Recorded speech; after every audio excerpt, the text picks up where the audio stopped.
ადგა ის დღე, როცა მე ვუბრუნდები ვარჯიშებს, ჩავამთავრე ყველა ჩემი მოგზაურობა და ეხლა ვარჯიშის დროც მოვიდა. მაგრამ ვარჯიშის გარდა მე ვცდილობ ვიკბებო სწორად და მაგაში ყველანაირად მეხმარება ბალანსი. ეს არის ჩემი ყველაზე მაგარი გადაწყვეტილება, იმიტომ რომ მთელი დღის განმავლობაში მაქვს უკვე მზა საჭმელი, არ ვფიქრობ იმაზე, რა მოვამზადო და რა ვჭამო.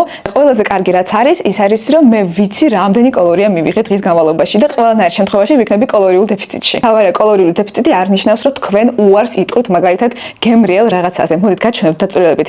რისგან შედგება ჩემი დღევანდელი რაციონი და თქვენ თვითონ მიხვდებით. ყოველ დილა მე ვიწყებ ეგეთი უგემრიელს ნატურალ წვენით და რა თქმა უნდა, ეს ძალიან სასარგებლოა ორგანიზმისთვის და ძალიან გემრიელი. მით უმეტეს ჩემთვის, რომელიც ცდილობთ ხოლმე არ მშია საერთოდ, წვენი არის იდეალური დღის დაწყება. დღეს საუზმისთვის და როგორ ხვდები, რომ საუზმე აქ წერია ნომერი 1, ანუ დილისთვის, ჩვენ გვაქვს გემრიელესი ბლინები თავისი соусით და თქვენ ხედავთ, რომ პატარა პორცია არ არის, იმის მიუხედავად, რომ კალორიულ დეფიციტში ვიქნები დღეს. მეორე კვება, ანუ ლანჩი, მექნება ეგეთი უგემრიელესი სალათი ხორცთან ერთად, სხვადასხვა თხილიულიც არის ზევიდან და ასევე თავისი соусთან ერთად. მოდით გაჩვენებთ შეფთვის გარეშე როგორ გემრიელად გამოიყურება.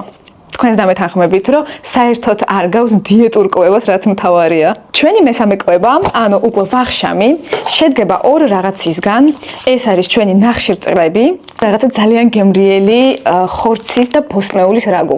ძალიან კომფორტულია უკვე სახში მოსვლის მერე, გადმოვალაგოთ იგივე კონტეინერში, ვდებ მაქსიმუმ 2 წუთზე მიკროტალღურში და უკვე ცხელი, ახლად მომზადებული კერძი მზად არის. ასევე მე არ ვამბობ უარს პურზე, იმ შემთხვევაში თუ მინდება აუცილებლად ვჭამ და ჩემ შემთხვევაში მე მაქვს საშუალება ვჭამო ორი უგემრიელესი პურის ნაჭერი და სხვათა შორის ყველა ჩემი ოჯახის წევრი გიждდება ზუსტად აი ამ პურზე და ხშირ შემთხვევაში მიჭამენ. ეს არის ჩემი დღევანდელი დღის რაციონი. ახლა თქვენ გადაწყვეტით, დავრჩები თუ არა მშიერი ვარჯიშის მერე.